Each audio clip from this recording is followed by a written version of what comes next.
ತಿರುಪತಿಯಲ್ಲಿ ಇನ್ನು ಮುಂದೆ ಹಾರ್ನ್ ಮಾಡಿದ್ರೆ ದಂಡ ಫಿಕ್ಸ್ ಆಗುತ್ತೆ.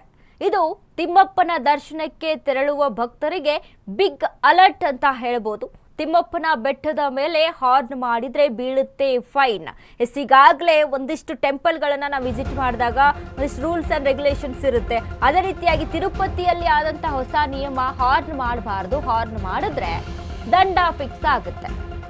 ತಿಮ್ಮಪ್ಪನ ದರ್ಶನಕ್ಕೆ ತೆರಳುವ ಭಕ್ತರಿಗೆ ಬಿಗ್ ಅಲರ್ಟ್. ಇದು ಅಲರ್ಟ್ ಆಗಿರಿ. ತಿಮ್ಮಪ್ಪನ ಬೆಟ್ಟದ ಮೇಲೆ ಹಾರ್ನ್ ಮಾಡಿದ್ರೆ ಫೈನ್ ಬೀಳುತ್ತೆ. ತಿರುಮಲ ಭಕ್ತರಿಗೆ ಟಿಟಿಡಿಯಿಂದ ಹೊಸ ನಿಯಮ ಜಾರಿ.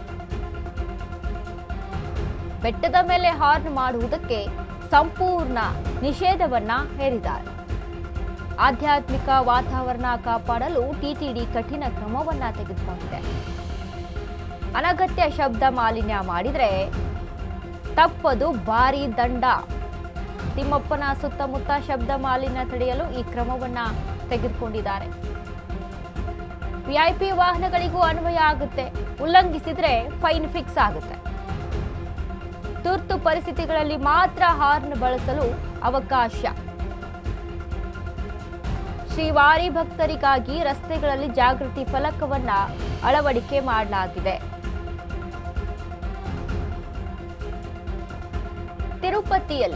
ತಿರುಪತಿ ತಿಮ್ಮಪ್ಪನ ದರ್ಶನಕ್ಕೆ ಅಂತ ಹೋಗ್ತಾ ಇರುವಂತಹ ಭಕ್ತರು ಗಮನಿಸಬೇಕಾಗುತ್ತೆ.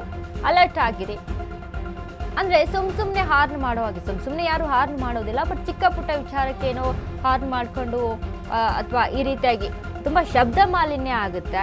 ಆಧ್ಯಾತ್ಮಿಕ ಸ್ಥಳ ಅಂತ ಅಂದಾಗ ಅಲ್ಲಿ ಪೀಸ್ಫುಲ್ ಆಗಿರ್ಬೇಕು. ಬಟ್ ಆ ಪೀಸ್ಫುಲ್ ಅಲ್ಲಿ ಆ ಒಂದು ಶಾಂತಿ ಹದಗೆಡುವಂತ ಕೆಲಸ ಆಗುತ್ತೆ. ಸೊ ಹಾಗಾಗಿ ಹಾರ್ನ್ ಮಾಡ್ಲಿಕ್ಕೆ ಹೋಗಬಾರ್ದು. ಎಮರ್ಜೆನ್ಸಿ ಇದೆ, ತೀರಾ ಎಮರ್ಜೆನ್ಸಿ ಇದೆ ಅಂತ ಅಂದಾಗ ಮಾತ್ರ ಹಾರ್ನ್ ಅನ್ನ ಮಾಡಬೇಕಾಗುತ್ತೆ. ಅದನ್ನ ಬಿಟ್ಟು ಅದನ್ನ ಹೊರತುಪಡಿಸಿ ಈಗ ಇತ್ತೀಚೆಗೆ ನಾವು ಗಮನಿಸ್ತಾ ಇದ್ದೀವಿ, ತಿಮ್ಮಪ್ಪನ ದರ್ಶನಕ್ಕೆ ಭಕ್ತರ ಸಂಖ್ಯೆ ಗಣನೀಯವಾಗಿ ಏರ್ತಾ ಇದೆ.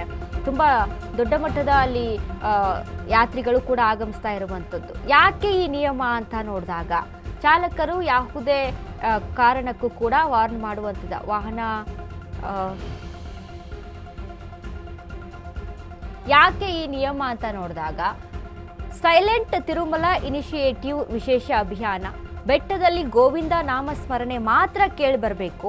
ಚಾಲಕರು ಯಾವುದೇ ಕಾರಣಕ್ಕೂ ಹಾರ್ನ್ ಅನ್ನ ಮಾಡುವಂತಿಲ್ಲ. ಬೆಟ್ಟದಲ್ಲಿ ಕಡ್ಡಾಯವಾಗಿ ಹಾರ್ನ್ ಆಫ್ ಮಾಡಿರಲೇಬೇಕಾಗುತ್ತೆ. ವಾಹನ ದಟ್ಟಣೆ ಮತ್ತು ಶಬ್ದ ಮಾಲಿನ್ಯ ತಡೆಯಲು ಈ ಕ್ರಮ.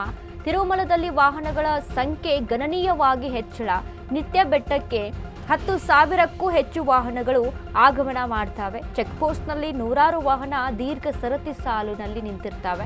ಭಕ್ತರಿಗೆ ಈ ಬಗ್ಗೆ ಜಾಗೃತಿ ಮೂಡಿಸಲು ಫಲಕಗಳನ್ನು ಕೂಡ ಅಳವಡಿಕೆ ಮಾಡಲಾಗಿದೆ. ಇನ್ನು ವಿಐಪಿ ವಾಹನಗಳಿಗೂ ಕೂಡ ಅನ್ವಯಿಸಲಿದೆ ಟಿಟಿಡಿ ಹೊಸ ನಿಯಮ. ಇನ್ನು ತುರ್ತು ಪರಿಸ್ಥಿತಿಗಳಲ್ಲಿ ಮಾತ್ರ ಹಾರ್ನ್ ಬಳಸಲು ಅವಕಾಶ ಇರುವಂಥದ್ದು. ಸೊ ಆಧ್ಯಾತ್ಮಿಕ ಸ್ಥಳ ಈಗ ತಿರುಪತಿಗೆ ಹೋಗ್ತಾ ಇದ್ದಾರೆ, ತಿರುಮಲ ದರ್ಶನಕ್ಕೆ ಹೋಗ್ತಾ ಇದ್ದಾರೆ ಅಂತ ಅಂದಾಗ ಎಲ್ಲರ ಬಾಯಲ್ಲಿ ಇರುವಂಥ ಒಂದು ಮಾತು ಅಂತ ಅಂದರೆ ಗೋವಿಂದ ಗೋವಿಂದ ಅನ್ನುವಂಥದ್ದು. ಅಂದರೆ ಆ ವೆಂಕಟರಮಣನ ಜಪ ಮಾಡ್ತಾ, ಶ್ರೀನಿವಾಸನ ಜಪ ಮಾಡ್ತಾ, ಗೋವಿಂದನ ಜಪ ಮಾಡ್ತಾ ಸಾಕ್ತಾ ಇರ್ತಾರೆ. ಅದ್ರ ಮಧ್ಯೆ ಈಗ ಇತ್ತೀಚೆಗೆ ಏನು ಹೆಚ್ಚಾಗ್ತಾ ಇದೆ, ಭಕ್ತರ ಸಂಖ್ಯೆ ಹೆಚ್ಚಾಗ್ತಾ ಇದೆ ತಿರುಪತಿಗೆ ಹೋಗ್ತಾ ಇರುವಂಥದ್ದು. ಸೊ ಹಾಗಾಗಿ ಆ ಶಾಂತಿ ಹದಗೆಡಬಾರ್ದು. ಆಧ್ಯಾತ್ಮಿಕ ಪ್ಲೇಸು, ಆಧ್ಯಾತ್ಮಿಕ ಸ್ಥಳ ಅಂತ ಅಂದಮೇಲೆ ಅಷ್ಟರ ಮಟ್ಟಿಗೆ ಅಲ್ಲಿ ಶಾಂತಿ ಸುವ್ಯವಸ್ಥೆನ ಕಾಪಾಡಬೇಕು.